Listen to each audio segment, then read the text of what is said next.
بسم اللہ الرحمن الرحیم۔ کا غرور ٹوٹ گیا، دعوت سے کیا ہوگا؟ اللہ کے رسول صلی اللہ علیہ وسلم نے 3 لوگوں کو بھیجا مدینہ سے، کہا جاؤ کسریٰ کو دعوت دے کر آؤ، اور بطور ثبوت کے ایک خط دیا، بطور ثبوت کے ایک خط دیا، کہا جاؤ کسریٰ کو دعوت دے کر آؤ۔ وہ گئے، صحابہ گئے، کسریٰ کے دربار میں پہنچے، آپ کا خط پیش کیا، دعوت دی۔ اس نے خط پڑھا اور یوں کہنے لگا کہ یہ مجھے دعوت دے رہا ہے، بہت غصے میں طیش میں آ کر اس نے خط پھاڑ دیا۔ اللہ کے رسول صلی اللہ علیہ وسلم کی دعوت ٹھکرا دی اور خط پھاڑ دی۔ اللہ کے نبی کو اطلاع ملی، آپ نے فرمایا اس نے خط نہیں پھاڑا، اپنا ملک پھاڑا ہے۔ اس نے خط نہیں پھاڑا، اپنا ملک پھاڑا ہے۔ دعوت سے کوئی طاقت ٹکرا ہے، فرمایا اس نے خط نہیں پھاڑا، اپنا ملک پھاڑا ہے۔ اللہ کی شان۔ کسریٰ نے یمن کے بادشاہ بادان کو خط لکھا، کہا یہ کون محمد ہے مدینے میں، جاؤ اسے آدمی بھیج کر قید کر کے لے آؤ میرے پاس۔ بادان نے مدینہ اپنے آدمی بھیجے، 2 لوگوں کو بھیجا، کہا جاؤ محمد کون ہے اسے قید کر لاؤ۔ وہ پہنچے رات، کہ کیوں آئے ہیں؟ پتہ چلا آپ کو قید کرنے آئے ہیں۔ کہا انہیں ٹھہراؤ۔ صبح بلوایا، کیا بات ہے؟ کہا ہم آپ کو قید کرنے آئے ہیں، اس طرح معاملہ ہے، ہمیں بادشاہ نے بھیجا ہے۔ کہا تمہیں خبر نہیں کہ کل رات میرے آقا نے تمہارے آقا کو قتل کر دیا ہے؟ کل رات میرے آقا نے تمہارے آقا کو قتل کر دیا ہے۔ قصہ یوں ہوا کہ آخر کسریٰ کو زہر دے کر مار دیا گیا۔ کسریٰ کو زہر دے کر مار دیا گیا۔ اسی رات ان لوگوں نے وقت نوٹ کیا،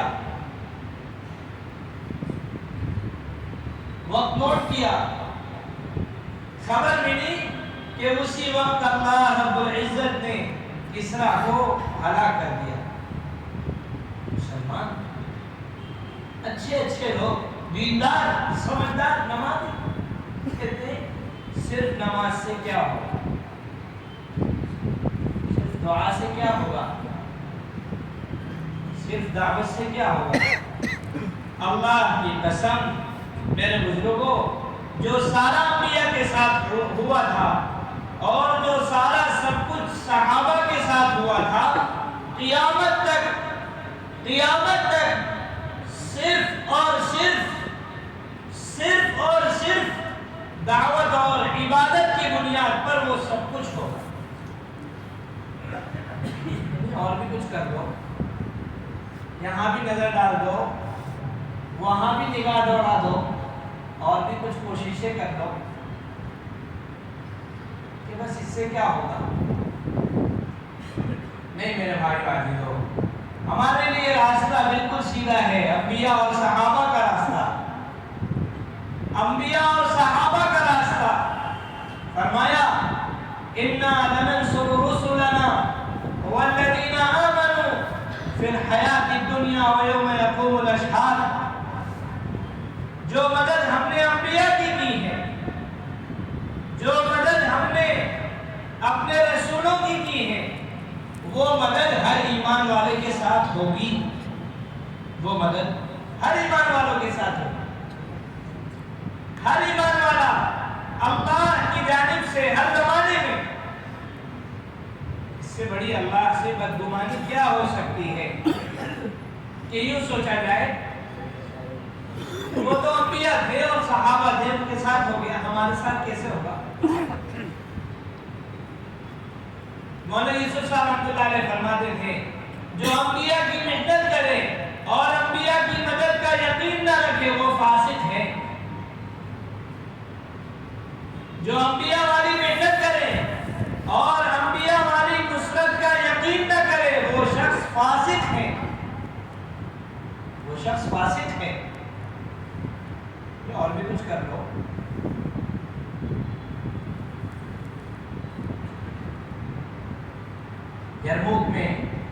یرموک میں باطل کو بڑی بری شکست ہوئی، آگے حال برا ہو گیا۔ خالد بن ولید نے چاروں طرف سے ایسا نظام بنایا، حالانکہ ان کی طاقت کئی گنا زیادہ تھی، لیکن اللہ کی شان، مسلمان ڈٹے رہے۔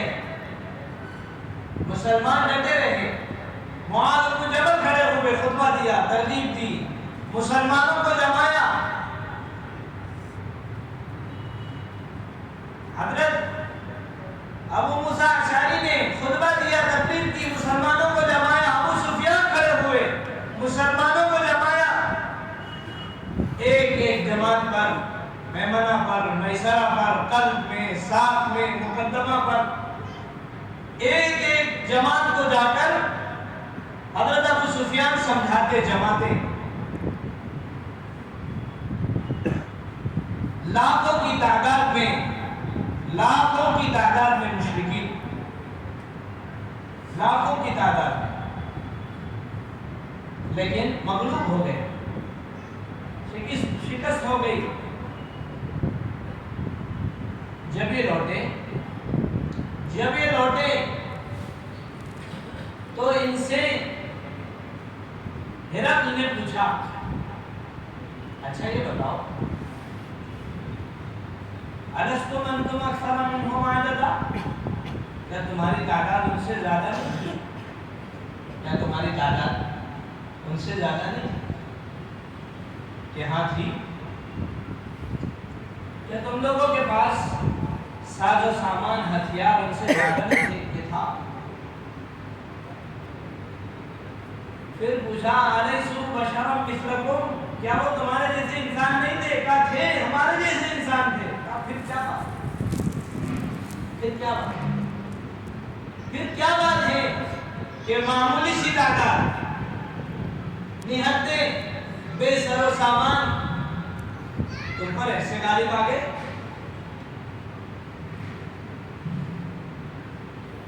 تو ایک بطریق نے کہا، ایک ان کے جاننے والے عالم نے کہا، کہنے لگا اصل میں بات یہ ہے کہ وہ لوگ نمازیں پڑھتے ہیں، وہ روزے رکھتے ہیں، وہ امر بالمعروف نہی عن المنکر کرتے ہیں، وہ وعدوں کو پورا کرتے ہیں، وہ برائیاں نہیں کرتے، وہ زنا نہیں کرتے، وہ اللہ کی نافرمانی کا کوئی کام نہیں کرتے۔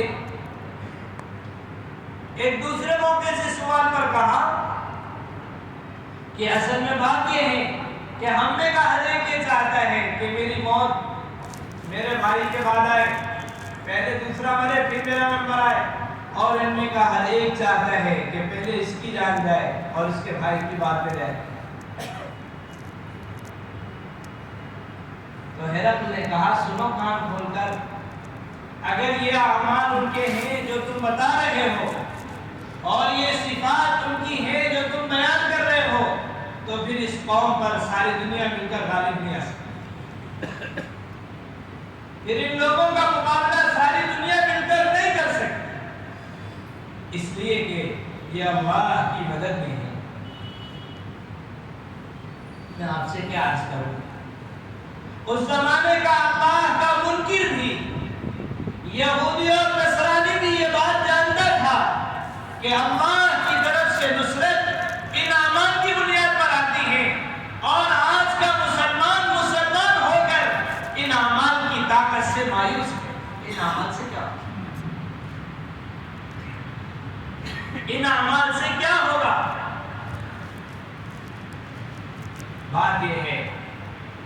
بات یہ ہے کہ ان اعمال سے حقیقت ختم کر دینے کی وجہ سے دعوت ہے بے جان ہے،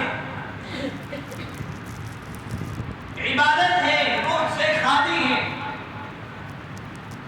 تو اثر نہیں دکھا سکتی، اثر نہیں دکھا سکتی۔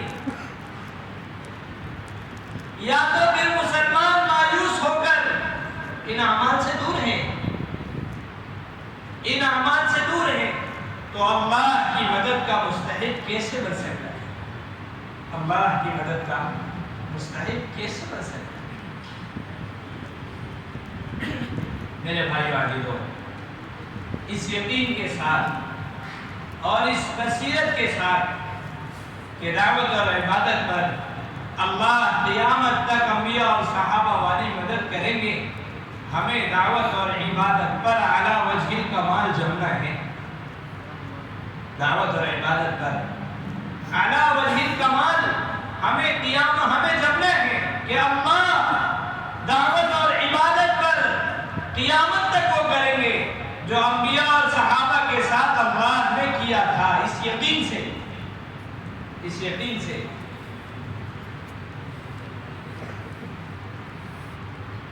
اگر نماز کا اور عمل کا رخ درست ہو جائے، مولانا یوسف صاحب رحمۃ اللہ علیہ فرماتے تھے کہ ہم نماز جانتے ہیں، نماز پر محنت نہیں جانتے۔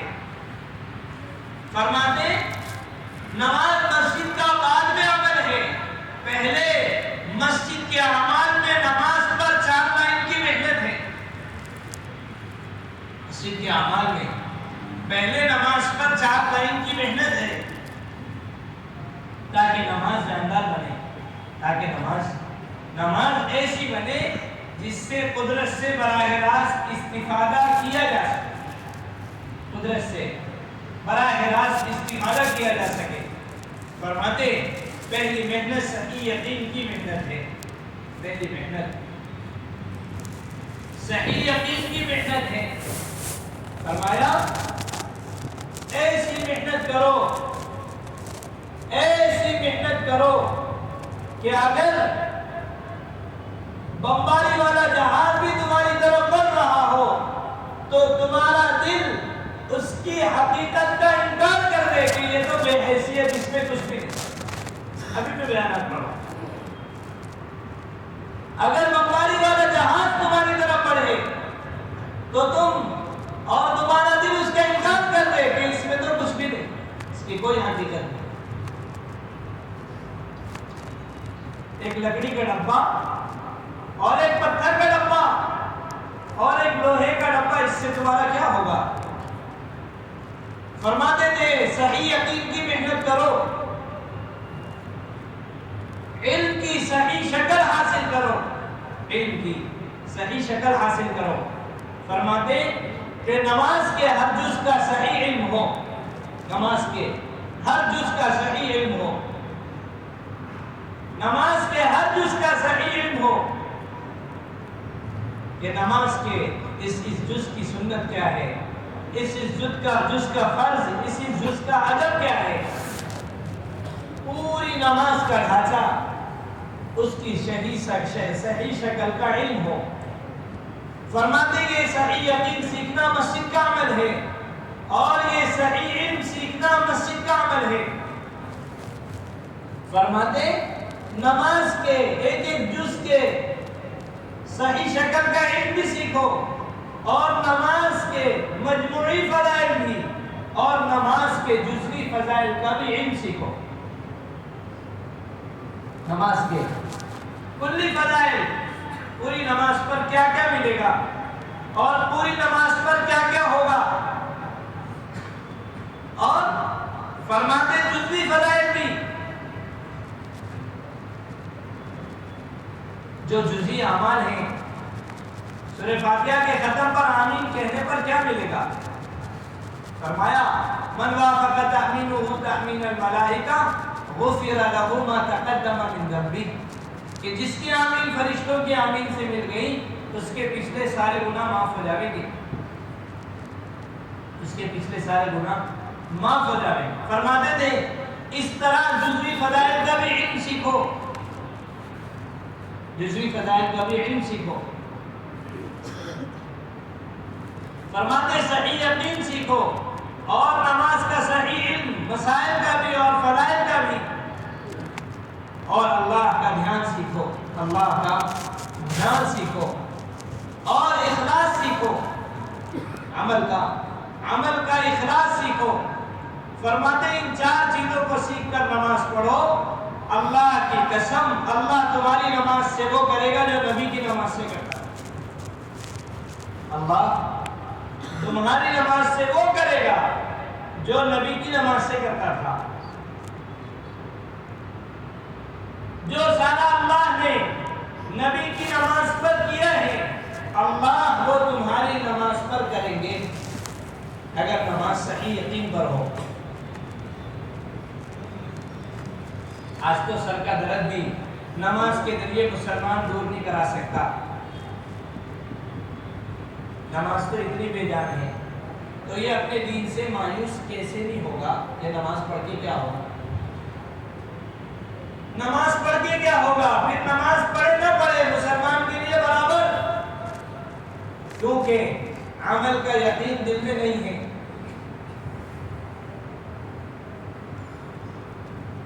سلیمان علیہ السلام نے نماز کے چھوڑنے پر، نماز کے چھوٹ جانے پر اتنا آنسو بہایا۔ مولانا یوسف صاحب رحمۃ اللہ علیہ کے بیانات میں ہیں، کیا روئے گی وہ عورت جس کا اکلوتا بچہ مر گیا ہو، کیا سر پیٹے کے رونے والے جتنا حضرت سلیمان علیہ السلام ایک نماز کے چھوٹنے پر روئے تھے۔ چھوٹی سی حکومت تھی،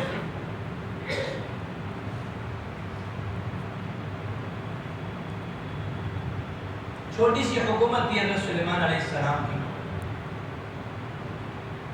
بہت محنت سے انتہائی مہنگے گھوڑے منگوائے تھے، انتہائی مہنگے گھوڑے دور دراز سے۔ اسے دیکھنے میں لگ گئے، اسے دیکھنے میں لگ گئے، اس کے ایک ایک عضو کو دیکھتے رہے۔ اتنے میں نماز کا وقت نکل گیا، نماز کا وقت نکل گیا۔ اتنا غم ہوا حضرت سلیمان علیہ السلام کو اس عمل کے چھوٹنے کا، اتنا غم ہوا، اتنا غم ہوا کہ وہ گھوڑے جن گھوڑوں کی وجہ سے نماز چھوٹی تھی، ان سارے گھوڑوں کی ایک طرف سے ٹانگیں کاٹی۔ جس سبب کی وجہ سے عمل ضائع ہوا، جس سبب کی وجہ سے عمل ضائع ہوا، وہ سبب باقی رکھنے کے لائق ہی نہیں ہے۔ فرمایا کہ سارے گھوڑوں کی ٹانگیں کاٹ دی۔ فَطَفِقَ مَسْحًا بِالسُّوقِ وَالْأَعْنَاقِ، سارے گھوڑوں کو کاٹ دیا۔ اور بہت افسوس، بہت افسوس، اللہ کو حضرت سلیمان علیہ السلام کا یہ عمل اتنا پسند آیا، اتنا پسند کہ عمل کی ایسی قیمت، عمل کی ایسی قیمت، عمل کے لیے سبب قربان کیا، عمل پر اتنا افسوس، عمل کے چھوٹ جانے پر۔ اللہ نے کہا مانگو کیا مانگو، مانگو کیا مانگو۔ اے اللہ ایسی بادشاہت چاہیے جو میرے بعد کسی کو نہ ملے، ایسی بادشاہت۔ پھر ہوا پر بھی قبضہ، پانی پر بھی پورا اختیار، انسان جنات، تخت ان کا چلتا تھا، جہاں جاتی ہوا، جہاں چاہتے ہوا وہاں پہنچا دیتی، وہاں ہوا پہنچا دیتی۔ فرماتے مولانا یوسف صاحب رحمۃ اللہ علیہ کہ حضرت سلیمان علیہ السلام کو جو حکومت ملی اور جو تخت سلیمانی نصیب ہوا، وہ صرف عمل پر افسوس کی اور عمل پر رونے کی برکت ہے، صرف عمل پر رونے کی برکت ہے۔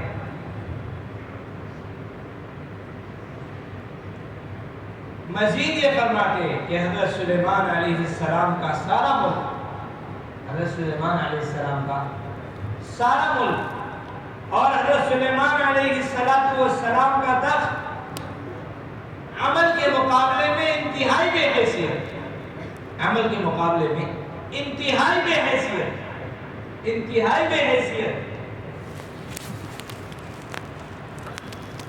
ایک شخص نے یوں کہا سبحان اللہ، حضرت سلیمان علیہ السلام کا تخت دیکھ کر، سبحان اللہ، کیسا عظیم تخت ہے، کیا کہنے سلیمان کے.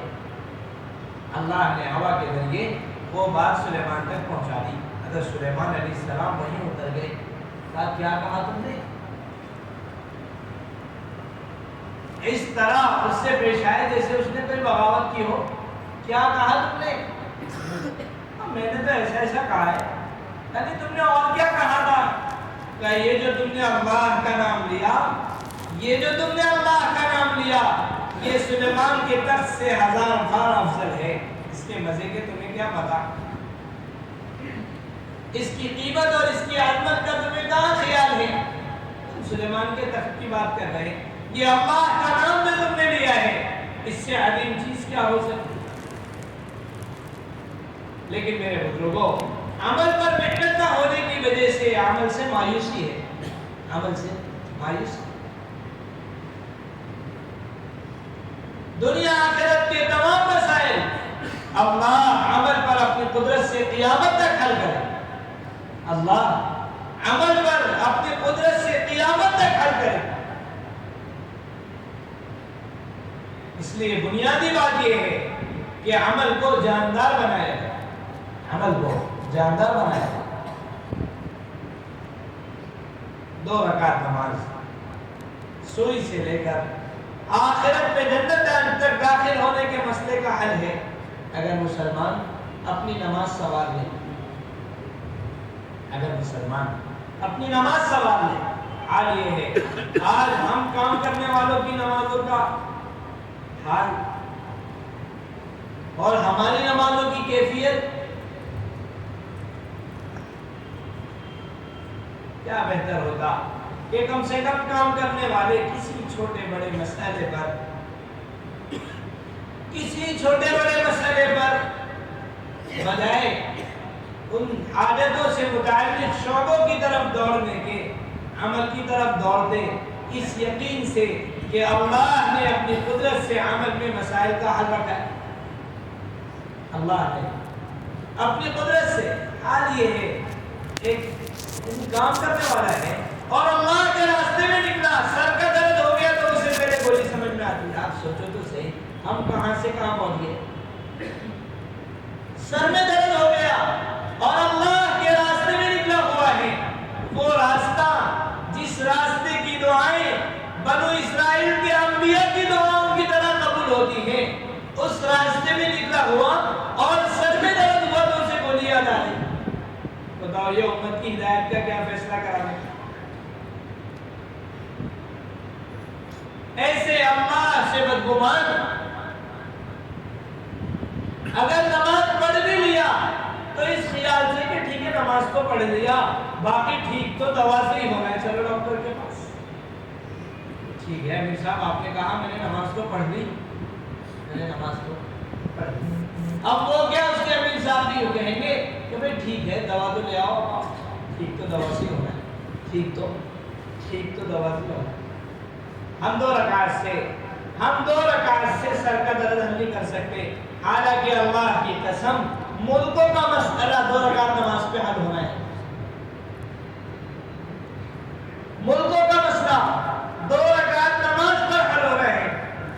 سارے عالم کا مسئلہ 2 رکعت نماز پر حل ہو رہے ہیں. اللہ کی قسم نماز اتنی طاقتور چیز ہے اور اتنا طاقتور عمل ہے. نماز اتنا طاقتور عمل ہے کہ سارے عالم کا مسئلہ، ہر چھوٹا بڑا مسئلہ وہ نماز سے حل ہونا یقینی ہے. نماز کے ساتھ اللہ کی قدرت ہے. نماز کے ساتھ اللہ کی قدرت ہے. مسئلہ کیسے حل ہوگا؟ مسئلہ کیسے حل ہوگا؟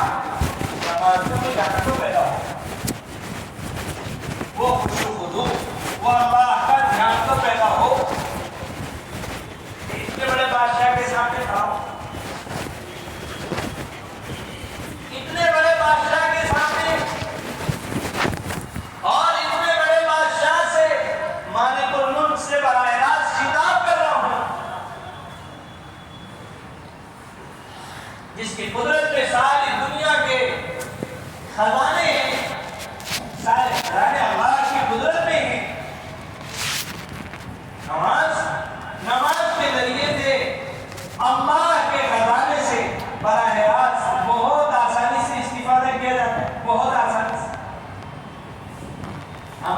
اسباب کے ایسے غلام ہو گئے، ہم اسباب سے کے ایسے غلام ہو گئے کہ ہمیں اسباب سے لینا آسان لگتا ہے اور عمل سے لینا مشکل ہے۔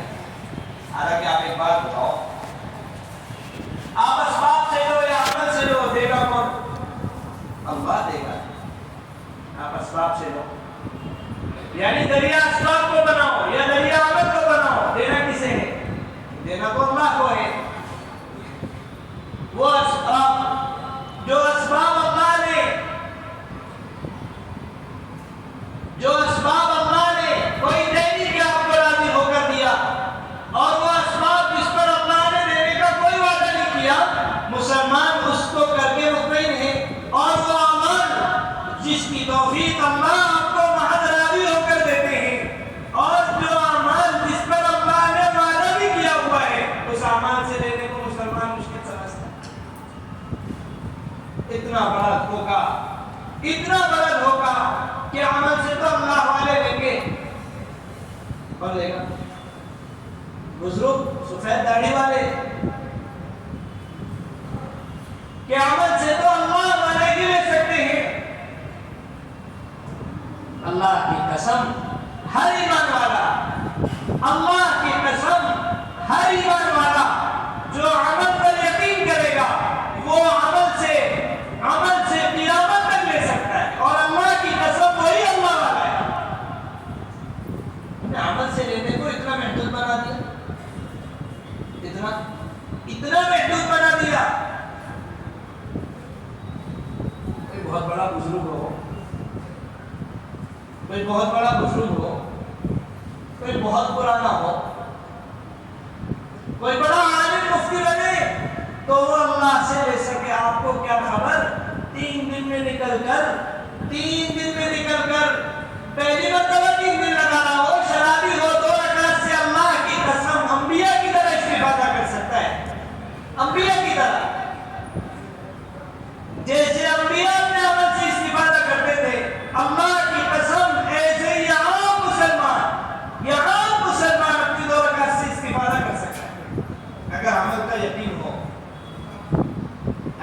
کا یقین ہو، اور عمل کی صحیح شکل ہو، اور عمل میں عمل کا پورا دھیان ہو، اور عمل میں پورا اخلاص ہو۔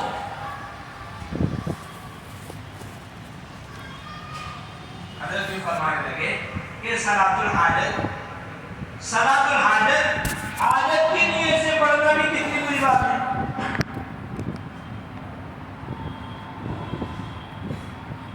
صلاۃ الحاجت حاجت کی نیت سے پڑھنا کتنی بری بات ہے۔ صلاۃ الحاجت حاجت کے لیے نہیں پڑھی جائے گی، عمل تو خالص اللہ کے لیے ہے، عمل تو خالص اللہ کے لیے ہے، اور عمل میں ایک ہی نیت چلے گی۔ ایسا رحمۃ اللہ علیہ فرماتے تھے، موجود کو مقصود نہ بناؤ، جو اللہ کے وعدے ہیں اس کو عمل کا محرک اور عمل کا سبب مت بناؤ، کہ نماز اس لیے پڑھ رہے کہ حاجت پوری ہو جائے، کہ نہیں، کہ نماز اس لیے نہیں ہے کہ حاجت پوری ہو جائے، کہ نماز تو اس لیے پڑھی جاتی ہے کہ اللہ راضی ہو جائے۔